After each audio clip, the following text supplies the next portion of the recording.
Good afternoon, everyone. Let's start with CUET UG PSIR revision module. And the first topic is Western political thought. And I'm going to proceed with Plato, the philosopher king, and the ideal state. So, Plato was a student of Socrates, and he was considered as the father of Western political thought. In his famous book, The Republic, he imagined an ideal state that is ruled by philosopher kings. So, philosopher king is the ruler who is wise and knowledgeable and who understands reality, the eternal truth. And according to Plato, only such rulers can create a just and good society. Then he divided the society into three classes. The rulers that form the reason of society are those who govern with wisdom. Then the warriors that form the spirit are those who protect the state. And finally, the producers that form the appetite of the state are farmers, artisan traders, so anyone who was engaged in an economic activity to provide for economic needs. Then, according to Plato, justice means that everyone does their own role without interfering in others' duty. So this principle of non-interference, it creates balance and harmony in society. Further, he was a strong supporter of education and strict moral training, especially for rulers or guardians. And he even supported censorship to ensure that such rulers and guardians they grow up with good moral values under such strict moral training. But his ideal state is often seen as utopian. Utopian means idealistic, something that cannot be achieved in a practical way. And later, in his book Laws, became more practical and proposed a system that was based on rules and laws. Then he was also critical of democracy and calling it the rule of mob that can easily turn into tyranny. Tyranny means the oppressive rule, the rule of a single ruler who engage in corruption, immoral practices, operation, torture, cruelty to maintain his rule. And finally, his unique idea was the noble lie. A noble lie is a myth that is told by rulers or aristocratic society so that people accept their social position and maintain order in society. And you can find the parallels of noble lie in the Hindu Varna system, the Varna classification in Brahmana, Kshatriya, Vaishya, Shudra. It is also one such noble lie in which said that these four Varnas they originated out of the body of Brahma, the supreme creator. Then the same parallel can be drawn by the divine origin theory of medieval rulers. So medieval rulers they used to write by hailing or by taking recourse to such right that they are rulers because this right to rule is given to them by gods. So these are some of the lies that such societies, such aristocrats, such rulers, they keep circulating so that their position is not trampled with and general social position is maintained in the population. Now let's proceed on to Aristotle, the father of political science. So he was a famous student of Plato and he took more practical and realistic approach to politics. He believed that politics is based on real life and human nature. And his famous statement that man is by nature a political animal means people naturally live together in communities, in groups, and it was because of their social solidarity that politics is born out of. And this politics that is formed on common rules or common elements, it is the very product of man's animal nature.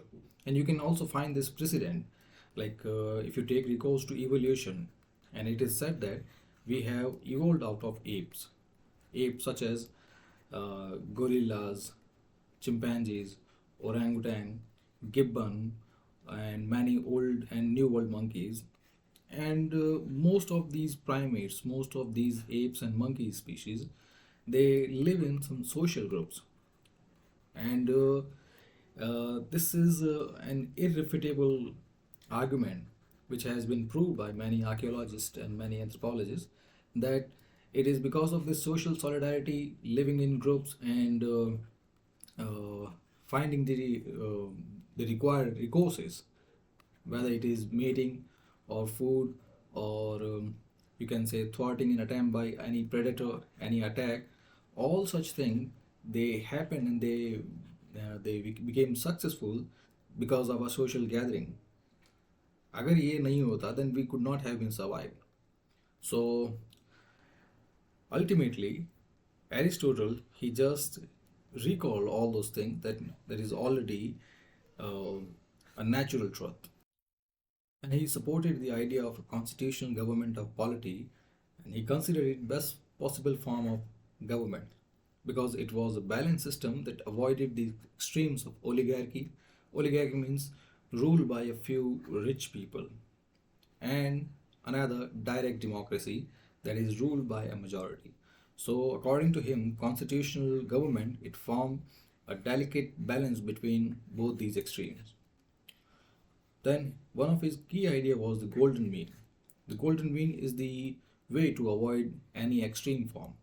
And he applied this idea in politics. You can see here the constitutional government is manifestation of one such golden mean. Then he gave important definition of justice by dividing into two forms. First, distributive justice, which means to reward people based on their merit or contribution. And second, corrective justice, which the name suggests, it is about correcting historical wrongs and ensuring fairness. And this same corrective justice, it later formed the basis of affirmative actions or reservation in jobs.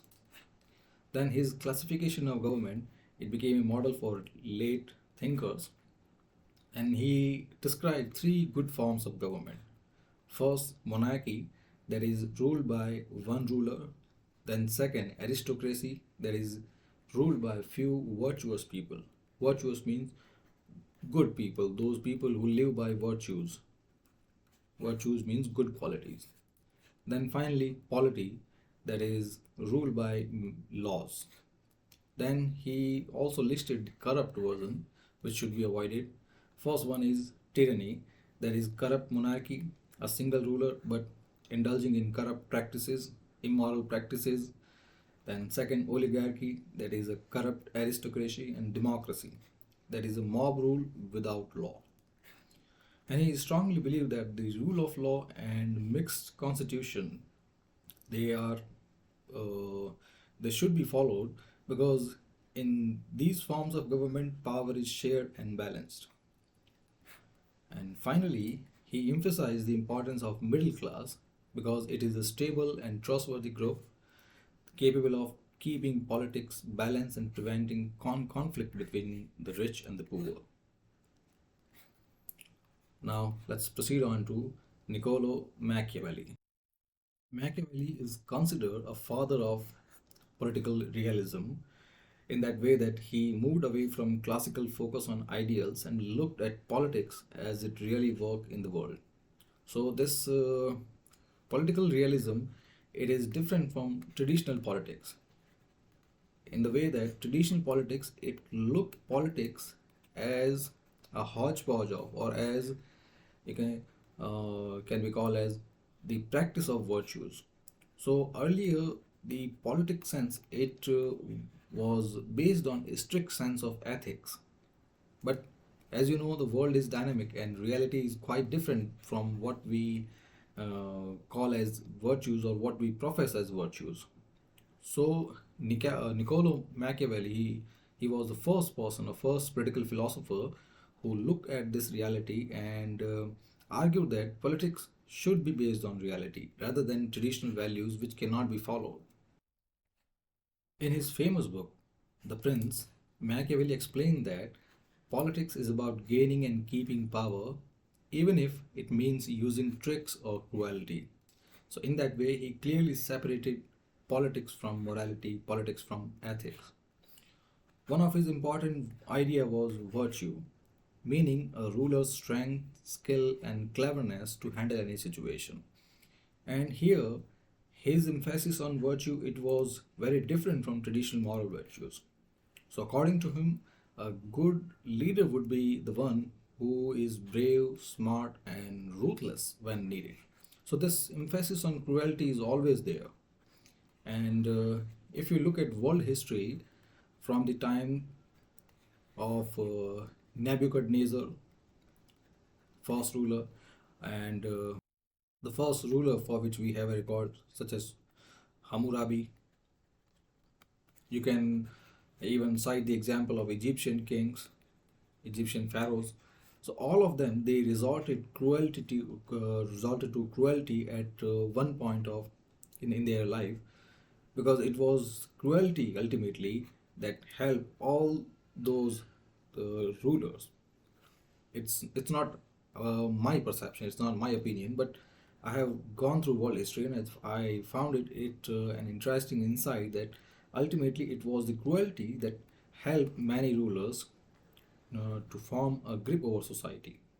Yes, virtues and ethics are always there. Virtues and ethics should always be promoted, and many rulers they rule by virtues and ethics.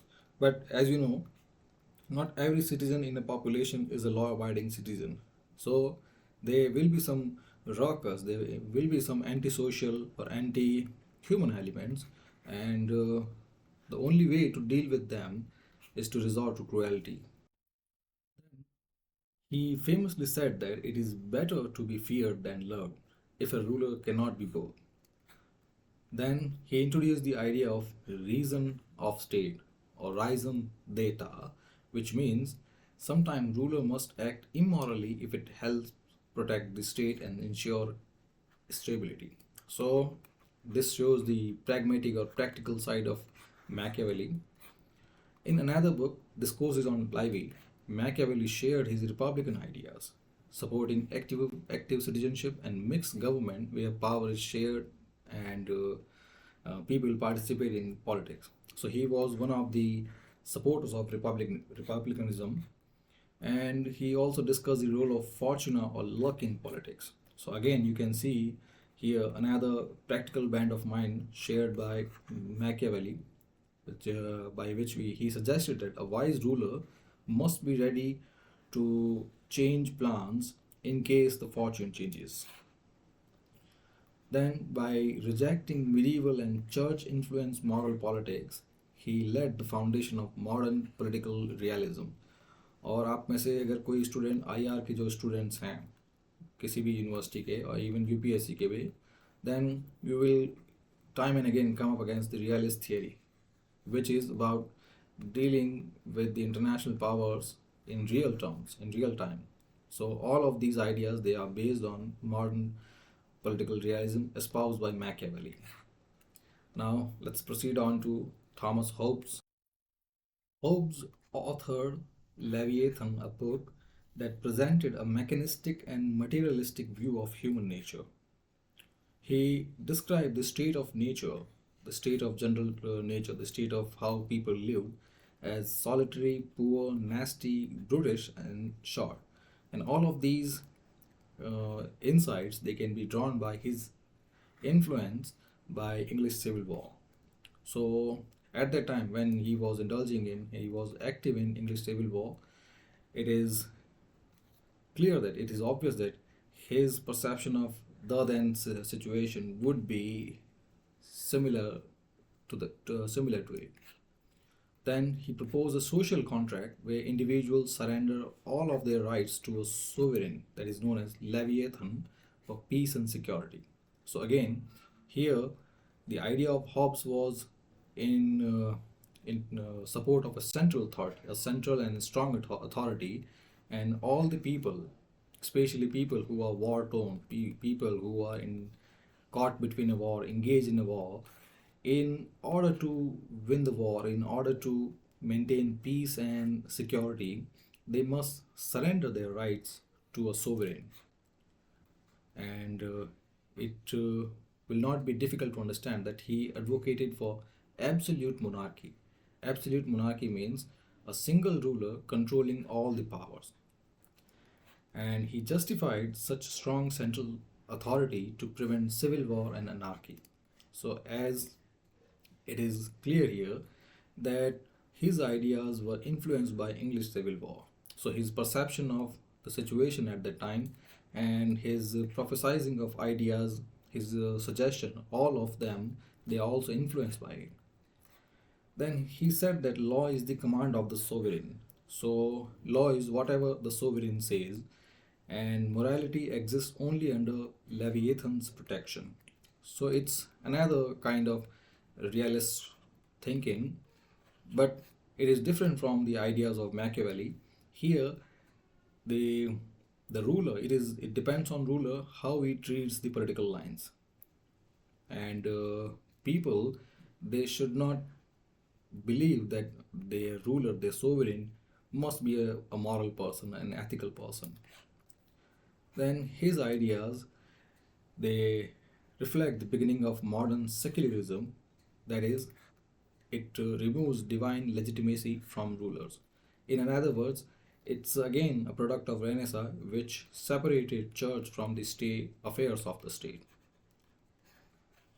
In simple terms, he prophesies religion and politics, both of which should be separated, and in case of a war, a strong central authority is needed and people need to surrender their right to such an sovereign. Let's proceed on to John Locke, liberalism and natural rights. So Locke, reacting to Hobbesian absolutism, laid the philosophical groundwork for modern liberalism in his famous work, Through Two Treatises of Government. So Hobbesian absolutism, जो अभी explain किया है, it is to surrender individual rights to an absolute authority, an absolute sovereign authority. Whereas on the other side, John Locke, he talked about modern liberalism. So his conception of the state of nature, it was characterized by peace, equality and reason, where individuals possess natural rights of life, liberty and property. Then his social contract is based on consent. Social contract here means the the agreement between people and government. So according to him, this agreement, it is based on consent, and governments, they are there to protect the rights of people. Then he advocated the right to rebellion if the rulers are unjust. Then he proposed separation of powers and limited government, separation of power between different organs of government. Then he influenced constitutional democracy, human rights, and US Declaration of Independence.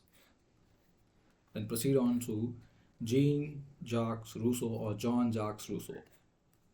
So Rousseau, in the social contract, he presents a radical vision of political freedom through collective participation. So what stands Rousseau from other political philosophers was his emphasis on collective solidarity or collective participation. He famously declared that man is born free, but everywhere he is in chains. So in general, he talked about everyone is born free and man is born free as well, but we have many institutions, many conditions. The life in general, whether it is social, economic, political, psychological, spiritual, whatever kind of life it is, they are limitation, they are constraint, they are chains that bound us. And he argued that true freedom will be achieved by submitting to the general will. So his difference from Thomas Hobbes professed submission to an absolute monarchy, whereas Rousseau talked about submission to general will, which means the collective interest of people or interest of collective body of people. He advocated direct democracy where sovereignty lies with the people, not with the representatives. So जैसे हमारे countries के अंदर हैं that our country is kind of a parliamentary democracy or a representative democracy. We do not take part in decision making, but our representatives do. We rule via our representatives. But Rousseau, he advocated for direct democracy, that we should eliminate these middlemen, because If we include them, then they will come up with their own self interest, their biases, their stereotypes, their interest, and then their folly and tricks. And ultimately, in this quagmire, the idea upon which we engage these representatives for, the same idea, the same purpose will be lost in this quagmire. Then he criticized property as the root of inequality and justice. So he did not. He wasn't against property per se. He criticized the statement that property is the root of inequality. According to him, the first man who enclosed a plot of land and said, "This is mine," was the true founder of civil society. So, in another way, he was in support of private property, but he did not consider property as an evil. Then his idea influenced the French Revolution and modern democratic socialism. Now, let's move with John Stuart Mill, utilitarianism, liberty, and representative government. So, Stuart Mill expanded liberalism by integrating utilitarianism and emphasizing individual freedom on liberty and consideration on representative government. These two are his important works. Now, utilitarianism is about utility, that he treated the realist line, but by the time he was born, the concept of government was already in the vogue, already in the fashion, and government had already established itself in many nations. And right now, by the time he started prophesizing, or he started dealing with his own prophecies, own political elements, the government has taken root. But at this time, the question that haunted all the political philosophers about how such a government should practice itself. How should the government rule? What should be the ideal, the principle by which government can be effective? So, one such principle or one such idea was to look at the utilitarian principle. And it is engaging that utilitarian principle that this philosophy of utilitarianism is based on. So, core idea is about utility. Utility means function, that everything has a function. And in the same way, the function of any government, it is to maximize the benefit of people, is to provide goods to maximum number of people, if not all. So when I say it walked on realist line, because it's seen that the same benefit cannot reach all the people, but still government need to rule and government need to act. So best possible act is to reach the benefits to maximum number of people, and that's the function for which, that's the utility for which a government should exist.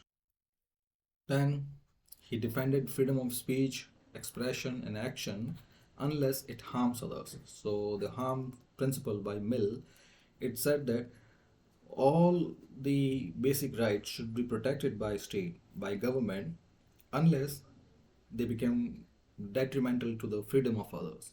So this harm principle, it says that if your action, if your basic rights do not harm anyone, then these rights, these basic things can be given and protected. Then he advocated women's rights and gender equality in the subjection of women. Then he proposed proportional representation, plural voting, and role for experts in government. So proportional representation, इसका मतलब है that if in any society there are three sections of people, A, B, and C. Now all the three sections are contending for any particular seat. But अगर हम India के principal की बात करते हैं, रिप्रेजेंटेटिव प्रिंसिपल की बात करते हैं, then we go by first past the post system.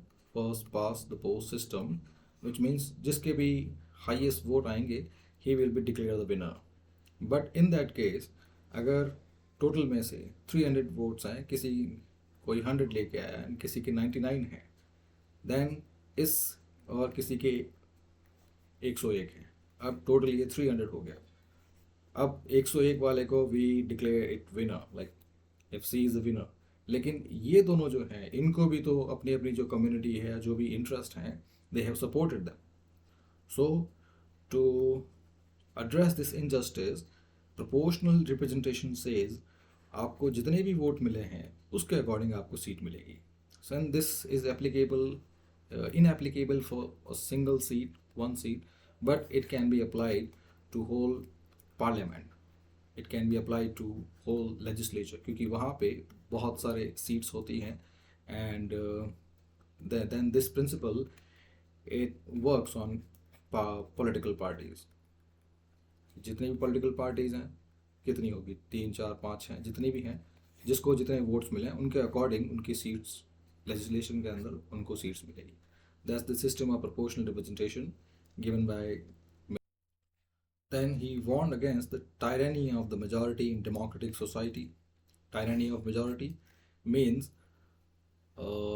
इस किसी कंट्री के अंदर if one particular section is in majority and बाकी जो sections हैं C, D, E, they are in minority, whether they are religious minority, linguistic minority, sectional minorities, racial minorities, so जिस भी तरह की minorities हैं, if government works by the majority, कि government voting पे डिपेंडेंट होती है and voting can be influence, बहुत सारे लोग जो हैं वो एक साथ एक जो मेजॉरिटी हैं उसको वोट कर सकते हैं, then the future of these minority can come under threat and this situation it is politically it is called majoritarianism or authoritarianism, which means the rule by majority. Then his utilitarian ethics, it sought the greatest happiness but balance it with individual rights. So this utilitarian principle, as I've said, it is about utility, about increasing the happiness or reaching the happiness to maximum number of people. But then he also juxtaposed, he also supported it with individual rights. Now let's proceed on to Karl Marx. So Marx, with Friedrich Engels, he authored the Communist Manifesto and Das Kapital, which provided a materialist conception of history, or it is historical materialism, which means that both of these, there is a communist political philosopher, they saw history via the lenses of material, or the history of society via exploitation, via class struggle, via means of production, via economic activity, whichever way you want to understand it. All of these, they are the same. Then he analyzed history. This definition of historical materialism is here. He analyzed history as a class struggle between bourgeois and proletariat. So bourgeois and proletariat, if you can overlook these complex terms, you can look at the simpler explanations: capitalists and workers, or owners and workers. So according to him, the whole history, it is replete with such class struggle that existed between those owners and the workers. Then he criticized capitalism as inherently exploitative due to surplus value extraction. Now, what capitalism is? Capitalism is the promotion of capital, and capital is anything that can help in generation of profits. So, in that way, capital can be anything. If you have $100 and if you invest in stock market, and then this $100 is help you in generation of profit, then this becomes capital. Then again you own a factory, then all of your machinery, they become your capital. Then all the investor that invest money in your enterprise, the money that is invested by them, it becomes a capital. So anything that helps in generation of profit, and that profit will not be generated uh, only by possessing those resources. You need to utilize those resources to produce some tangible products. Those products when sold will generate profit. मैंने यहाँ पे simply बता दिया, but overall process is resource होंगे. Resource will be engage in any economic activity such as production और to give services. So उससे जो भी प्रोडक्ट और सर्विस होगी that will be sold in the market, और उससे फिर प्रॉफिट जनरेट होगा. So this is the whole saga of capitalism. So इसमें आप देख सकते हैं the whole chain from resource to generation of profit. It has many key nodes, but ultimately the profit it is accrued by the owner. बाकी बीच में जितने भी means of production है, land, labour, capital, all of them they are given only their due. So इसमें land जो है ये एक इनऑर्गेनिक एंटिटी है, कैपिटल भी इनऑर्गेनिक एंटिटी है. सो वो उनको कोई ऑब्जेक्शन नहीं है कि ओनर सारा प्रॉफिट अपने पास ही रख रहा है. But then labor means all the people who are working there. So simple peon से लेकर highest CEO तक, all of them they are paid by the same profit that is generated out of this economic activity. Now वो profit कैसे distribute होता है, that is the whole struggle, that is the objection put in by many communists including Karl Marx. फिर let's have a look at why capitalism becomes exploitative due to surplus value extraction. So, अब how capitalism generates profit? First, in mass production.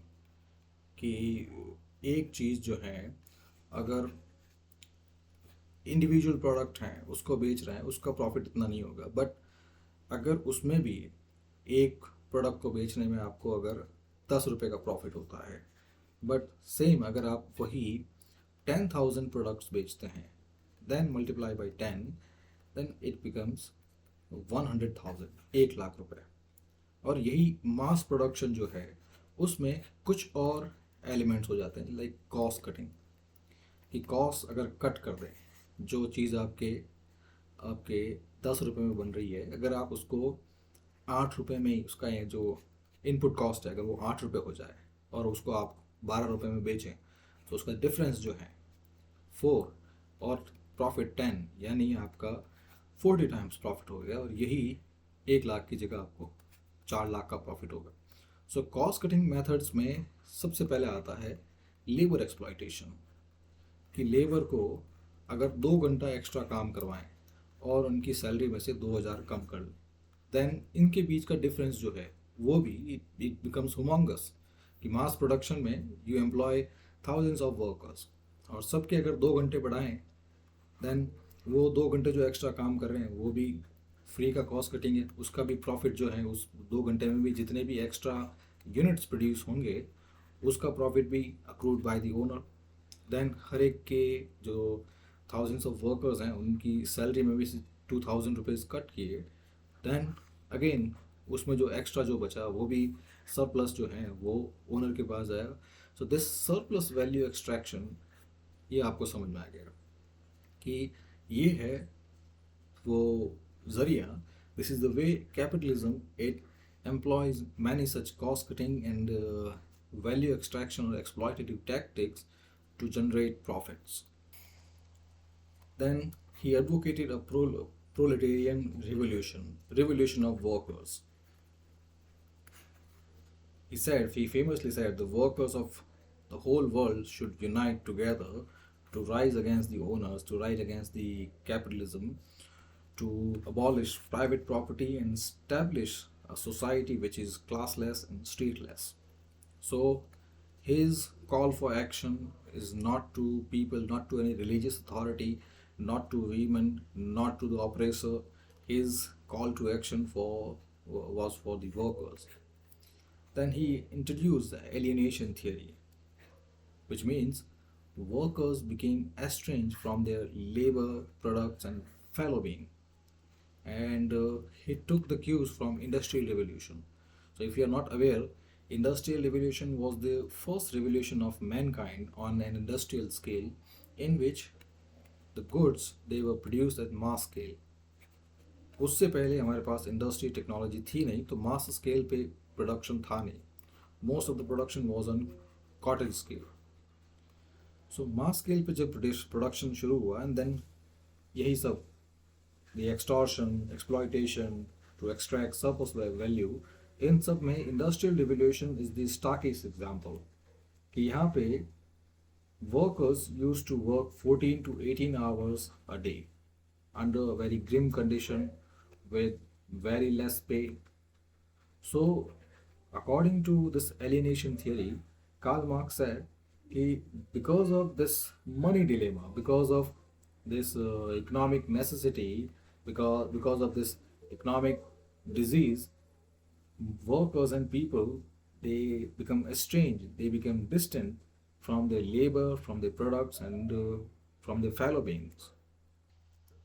Now, let's proceed to John Rawls' Justice as Fairness and Political Liberalism.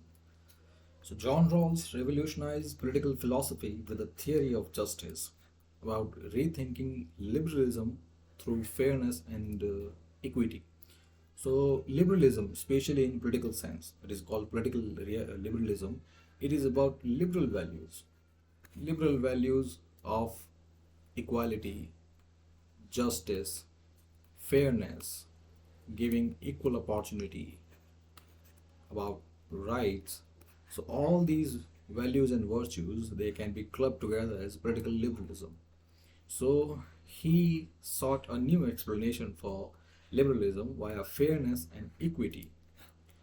So he proposed original position and the veil of ignorance thought experiment to derive just principle.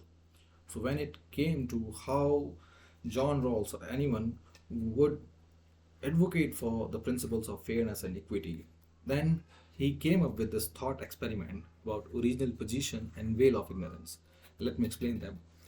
So he said, if people, if any person, if it is given the choice to create the world, create the society, he has the power, he has been given the authority to create the society, but he does not know what his position is going to be.